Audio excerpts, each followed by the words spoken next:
Pryde's Picks is spoiler heavy and full of crude language. I swear like a sailor, and Lockheed's no better. Consider yourself warned.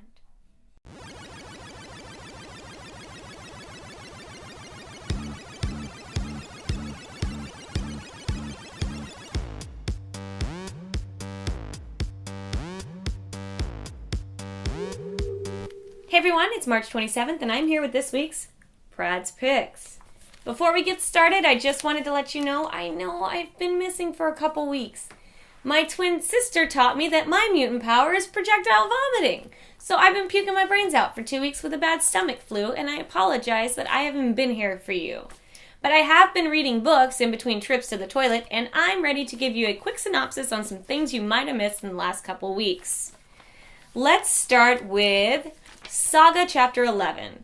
If you haven't gotten in on Saga right now, it's still in the early stages of what it's going to be, and it's amazing. It's by Brian K. Vaughan, the guy that brings you Y the Last Man and The Runaways, and it's a space opera of sorts, and it tickles your pickle for sure. This week had me crying, laughing, and a little turned on with some nudity and interspecies mating. Check it out. The Walking Dead 108 brings us Ezekiel for the first time and his tiger. It brings us not much else. We find out who he is. He thinks he's a king. He owns a tiger. Who the fuck has a tiger during the zombie apocalypse? King Ezekiel does. Then it kind of mirrors the rest of it, the series. What's going on? Andrea and Michonne are suddenly besties. Michonne and Carl are out hunting shit together. It was boring as fuck. Skip it, pick up the trade later. It wasn't that good. But Uncanny X-Men and All New X-Men seem to cross over between Uncanny X-Men's number 3, where the Avengers came after the Uncanny X-Men. They slip away and end up on the doorstep of Jean Grey's Academy for Gifted Youngsters. I don't know how this is going to affect the All New X-Men, but we find out in All New X-Men number 9 that they suck in the danger room. Kitty sets the protocol on low, and they're still failing because they can't work as a team. They haven't had the years of experience together. They can't figure out who's the leader. Scott wants to lead. Jean's kind of leading. It ends up in huge failure. And when they walk outside, oh shit, the Uncanny X-Men are on their doorstep. What's going to happen? I don't fucking know, but I'll be there next week to check it out. Pick it up. Wolverine number 1. Oh, Marvel. You thought I needed more Wolverine in my life. Thank you so much, because Savage Wolverine wasn't enough. Wolverine and the X-Men wasn't enough, and every other X book under the sun that features Wolverine was not enough. So you give me a book with shit-tacular art and a lame-ass plot and then say, congratulations, all new Wolverine book. If you're going to shove more Wolverine down my fucking throat, make it worthwhile. Because the Wolverine is taking on some hostage situation dude who kills everybody, goes to kill his son. Wolverine jumps in to save the kid, only to find out that the dad wasn't really doing it. He was taken over by something, and now that something's in the boy, and it takes off. Wolverine makes it his mission to figure out what's going on to save this kid. Who fucking cares about this hostage situation? And what is it, an alien species? I don't know. So far, it is a piss on it. We're going to end last week's books with Superior Spidey number 6. Superior Spider-Man has kind of been one of my favorites since it started. I am not one of the geeks that's raged about it. I've kind of loved it. So this book was probably my favorite of all of them because Doc Ock completely crosses the line from what's right to what's wrong. He maims, if not kills, Jester and Screwball, these two no-name villains, just making YouTube videos and stealing people's internet information, and somehow gets J. Jonah Jameson on his good side. Jonah thinks he's amazing, and the Avengers think he might be a threat, but Wolverine's like, who hasn't killed a few people? We should give this guy some line. Let it see what happens. So, Superior Spider-Man number 6 is a buy it now. If you didn't catch it, go back to your comic book store and pick it up, because you won't believe what is going on in Spidey's name. Moving on to this week's books, Batman Incorporated number 9. Now, the entire Bat family is in mourning. They're all heartbroken. They're having a funeral for Damian because he died an issue ago. And the whole family is trying to recoup from what they've been through. But at the same time, they're trying to recoup from death of the family, so nobody's really talking to each other. Everybody's mad at everybody. And Damian's dead. Bruce is definitely taking all of this on himself. And while carrying Damien's little coffin is remembering how he killed Leviathan and tried to, get one in for his son. But he is heartbroken. He's talking to a cow. Talia is upset with what went down. We all know that the freaking Lazarus Pit's going to revive this little demon and he's going to be a little shit stirrer again. But for the moment, every one of the Bat books is in mourning and they all have Requiem on it. And it is pretty sad.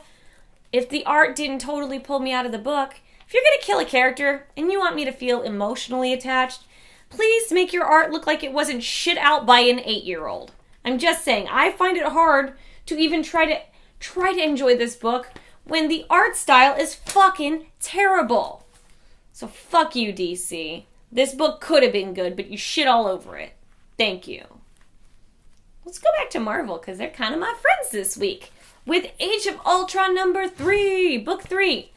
Book 2 came out while I was puking my face off, and not too much happened. They've so far rescued Spidey, and they've been discussing what's going on.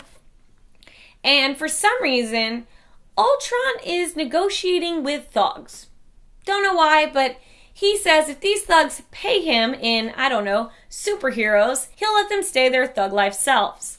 So they're collecting little heroes and selling them to Ultron. So when what's left of the Avengers figure out what's going on, they figure maybe they can use this to their advantage. She-Hulk and Luke Cage decide that they are the strongest ones in the bunch, easiest to take a beating, and they should be the ones to sacrifice one of themselves to Ultron and see what's going on behind the scenes. Everybody's against it, but they're like, fuck you guys, we're going anyway. Luke Cage punches She-Hulk in the jaw, throws her over his shoulder, goes in to see Ultron. The machines let him through. The machines are like, come on in. Good job collecting a hero. Way to go. And then you find out that it's not exactly Ultron there, but dun dun dun dun, Vision. But like half of Vision. Like his little innards are dangling, so you don't know what the fuck's going on. I feel like somehow Ultron's controlling Vision, because when we move on, which Age of Ultron book 3, buy it now. Moving on to Superior Spider-Man, Age of Ultron number 6. This book is supposed to tie into the Age of Ultron, what's going on, because a lot of the fans are a little confused as to how the Spidey in Age of Ultron books 1 and 2 seems to be Peter Parker. But wait, we're dealing with Doc Ock. What the fuck's going on? Marvel's trying to sell it to us that this is in fact Doc Ock as Peter Parker. And he's just doing his damnedest to pretend to be Peter Parker and nobody's noticing it. But in this book series, for some reason, everybody seems to figure it out because he makes little comments and little snippy quotes. Age of Ultron was thought up by Bendis and a group of folks a while ago and kind of set on a back burner. So now that Marvel has put it into continuity, they're trying to kind of blend it in with what else is going on in the Marvel universe. And it's a little tricky. But for some reason, they've decided that Spidey needs to be integral. So they're saying that Spidey is Doc Ock. But we all feel like in the Age of Ultron books, it's Peter Parker. Doc Ock's not that good of an actor. If you've read these books, you know that. So they do a whole book, issue 6, to try to blend the two together. And this issue has Doc Ock and his snarky self trying to pretend to be Peter. And he goes out and he tries to help with Quicksilver's help. So there are these little devices that can send Ultron to the negative zone. Except that they're missing some materials from the negative zone that they need. And since the Baxter building has been demolished, they think that maybe Horizon Labs has what they need. So since Spidey knows his way around, Quicksilver and Spidey sneak their way in and try to find stuff. But Doc Ock's Spidey has his own little ideas of what he's going to do. He's thinking, I've got all these little spider bots. I'm in control of them. I'm just going to send them out into the world and have them latch onto the little Ultron minions and take control of them. He does that, except Ultron's 10 steps ahead of him, comes after him, his plan backfires, he's all like, aw, shucks, I'm a loser, and then ruins the plan that the leftover Avengers had, and goes back with his tail between his legs and feels like a dolt because he fucked up. And then Cap's like, don't worry, we don't even know if it could have worked. And he's like, it would have worked. And then he realizes the value of teamwork, and we all have a big cry, and go fuck yourself, because these books should not be in continuity with each other. That is not Doc Ock in the Ultron books, and this is not Peter Parker in these books. So Fuck you, Marvel. Don't mix these two. You should keep them separate because I'm loving Superior Spider-Man and I'm loving Age of Ultron, but they don't go together. Fuck you, Marvel. Check it out on the shelf. You don't need to buy this shit. Moving on to the last piece of rage-worthy Marvel madness. A plus X. I picked this up because A plus X is always good if I want to rage about something. And this book was absolutely fucking retarded. It turns out Captain Marvel and Wolverine are having a very exciting game of poker.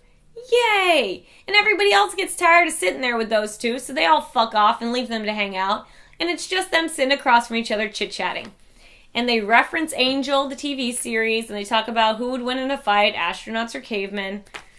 I think it would be cavemen. Astronauts are all pudgy white folk, and cavemen have been out there scrapping since the beginning of time. I'm going to go with cavemen. And I think Wolverine was going with cavemen, but I think that's only because he kind of relates to a caveman. Halfway through, there's rumbling, they think it's an earthquake, and something attacks the building, tears out a wall, and there's this big monstrosity-looking robot fucker in front of them, and he's like, I am the end. And they're like, who would win in a fight, an astronaut or a caveman? And he's like, Then he says an astronaut, and then he says he saw Planet of the Apes, and it already happened, and then they say, do you have any money? Next thing you know, the Avengers show up to see what the rumbling was about, and all three of them are playing poker. What a great ending. This book is totally worth my time. So we go to the Thing playing poker with a bunch of no-names. They're little thugs, little punks. They're playing poker with the Thing. I don't know how you think you can see through his poker face of fucking stone, but they think they can beat him. They're like, this guy's gonna be a chump. We're gonna take him on. Then later, they decide to bring in a ringer. Gambit. Yeah, that's right. A plus X, because we haven't had enough Gambit being a douchebag. Here's more Gambit being a douchebag. Him and Thing throw insults back and forth, talk about their sordid past, and take their fight outside when the Thing accuses Gambit of cheating. The kids are sitting inside like, I wonder who's winning the fight. Who the fuck doesn't go outside and see the Thing fighting Gambit? Huh? Who sits inside and sits staring at each other with their thumbs up their ass instead of going outside to watch the Thing fight Gambit? These fuckers do. And in return, get robbed because the Thing and Gambit were scamming them all. They took all the money and took off. So this book is totally a throwaway piece of shit. But if you're looking for something silly to read on the shelf while you're perusing your local comic shop, this is the one to pick up. It's A plus X number 6. And that's all I got going on for this week. Saturday, I have a tabletop gaming event going on at Tate's Comics in Lauderhill, Florida. If you're around, definitely check it out. If you're not around, keep an eye out because I'm sure I'll be posting stuff online about it. And we will be streaming live. And good night, everybody.